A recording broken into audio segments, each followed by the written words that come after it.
Good morning, Audrey. Morning, Marisa. How are you? I'm nice and orange. I can see that. Looking cool yourself? Yes, trying to, you look. Get in there. Yes. That's awesome. Audrey, today we're discussing a book called Shooting Through Concrete Walls.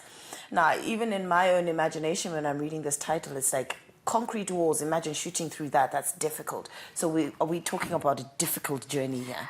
Yes, so the book is by Jesika Zivuku, and even from the picture on the cover, so in one of the chapters, she also actually just talks about that picture whereby you see a plant cutting through across concrete, but it grows.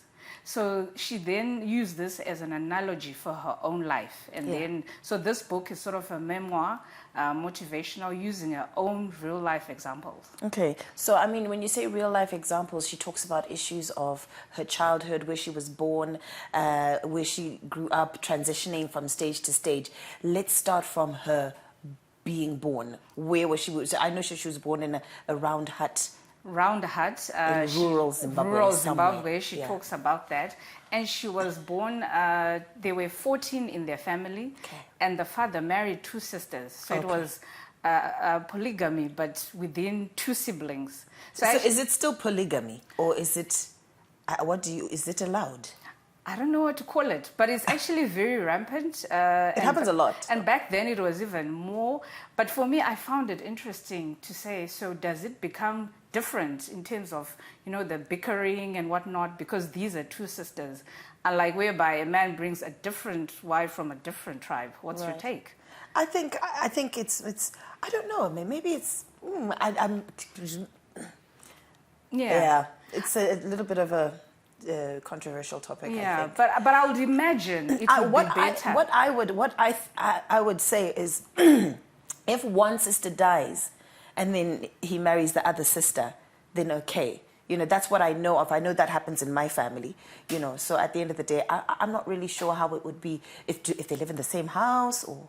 If it's, but you know what, family is family at the end of the day. Yeah, so that one you spoke about, normally I think it's called Kugaranaka, whereby a sister dies, then they have to marry another one. So this one, though, I would imagine it would become, it's different in the sense that there's less bickering because these are your sister's children. I mean, so there's more love. There's more love, there's more acceptance, there's more tolerance. And even like when you're saying in the event of a death, I would imagine this the mom would look after all the kids as her own. As her own, yes. Okay. Yes. So, I mean, we're talking about how she grew up with 14 siblings and things like that. What was life like in that surrounding, and how did she get out of it when she got older? Okay, so she talks about an example whereby when she started grade 1, she went to, because she was born just after the independence in the country, so she went to an A school, the former white-only schools. And then in grade 1, she got there and everyone was supposed to speak in English. Mm-hmm. And then so she expresses her struggles whereby she had been going to a creche where they were not speaking in English. And in the rural areas. In the rural areas. At and then home, she moves. At home, they speak in Shona. But then she gets to school and whereby if you're seen speaking in Shona, you actually get punished with a cane from the headmaster. So she spoke about how it was a struggle.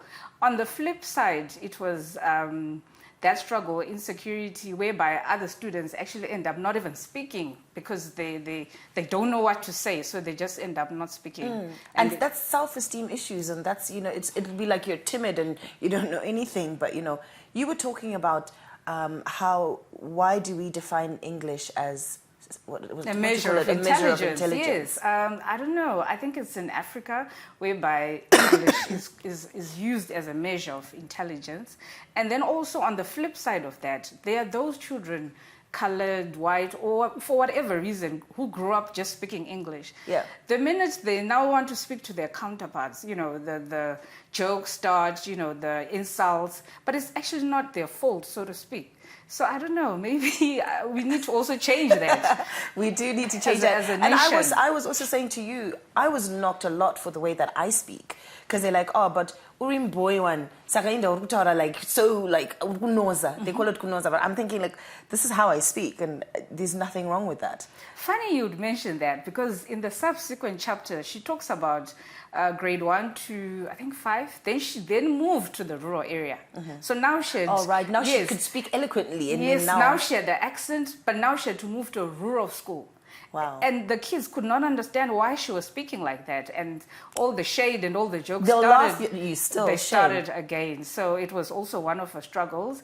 Then fast forward, she spoke about university. I think this is a lesson for everyone out there, whereby she got pregnant, and then she actually started her first year while pregnant. All right. Then she had a baby. So during the break, others are still at the lectures, she would quickly rush home and feed the baby, and then go back to school. Wow. But she managed to do that. But you know what? What I'm picking up from that is not even shame. It's the focus of actually being able to push through whatever situation you're going through and actually finish university and get a degree. Definitely. And recently, I know that as a country, we now have that law, because back in the day, if a girl would get pregnant, she would be chucked out of school. Yeah. But now the girl is actually allowed to go and give birth and come back to school. All right. Yes, so it's actually a good development, but it has its negative effects in that the other children don't know how to relate to you when exactly. you come back after and the that. insults and the jokes, they always, continue. It's just terrible, isn't it? It is terrible. It is terrible. Well, so we spoke of her challenges in the rural areas. You spoke about the school. You mentioned how sometimes even when you get pregnant and you're young, some family don't accept this. And you spoke about her brother doing something to her.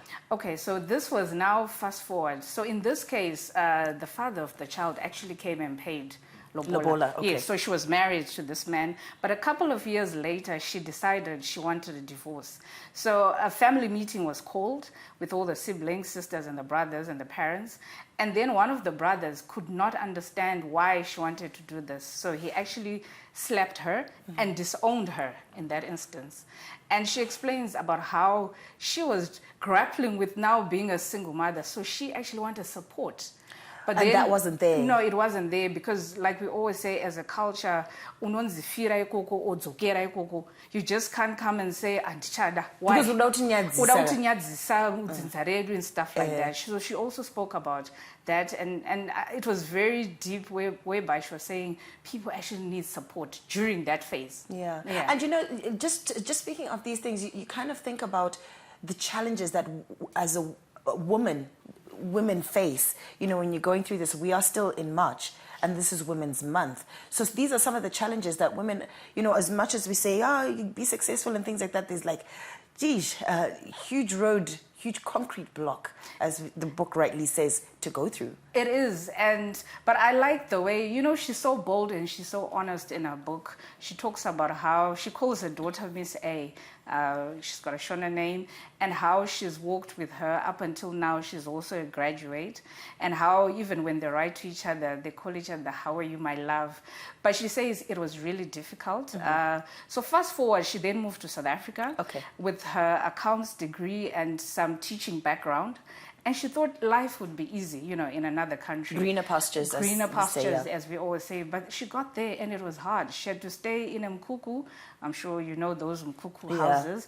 And her first job there was now as a hairdresser. She had to use her experience on braiding her own child to actually get money. But she's an accountant. She's an accountant. She had to do menial jobs, ironing, washing, for as little as 40 rand. And she speaks about that. But the dream was, I've got a child that I need to provide for. Take care of. And then fast forward, she then brought her child to South Africa. And the child later on went on to boarding school, and now the child has a degree. So like you're saying, women actually go through a lot. I know Women's Month, we always focus on the achievements, business, whatever, but also just raising a human being. It's not an easy feat, eh? To be someone who can now be released into the market with a degree, that's actually a lot. So we say well done to Jesika for this. Okay, so where do we find this book? Okay, this book has a couple of outlets. First and foremost, you can find her on social media, Jesika Zivuku. It's also on Amazon, paperback and Kindle. Then it's at T-Smart in Borodale, Glamour Fashions in Belgravia and in Avondale. And then directly from the author, you can contact her versus on social media. Price of the book, 250 Rand in South Africa, $15 in Zim, and £11 in the UK. That's fantastic. And her social media name again? Jesika Zivuku. Jesika Zivuku. Yes. On YouTube, on LinkedIn, Facebook, Jesika Zivuku. Yes. I mean, look, even just talking about it, it's actually quite an interesting read and an encouraging one. You know, if I can say that, Kuti, it's not all the way sinking to the bottom and dying. It's about fighting through that and actually making something of yourself. The concrete wall. Yes. Fantastic. Thanks so much, Audrey. Konapo. Ipapo pa ZTN Prime.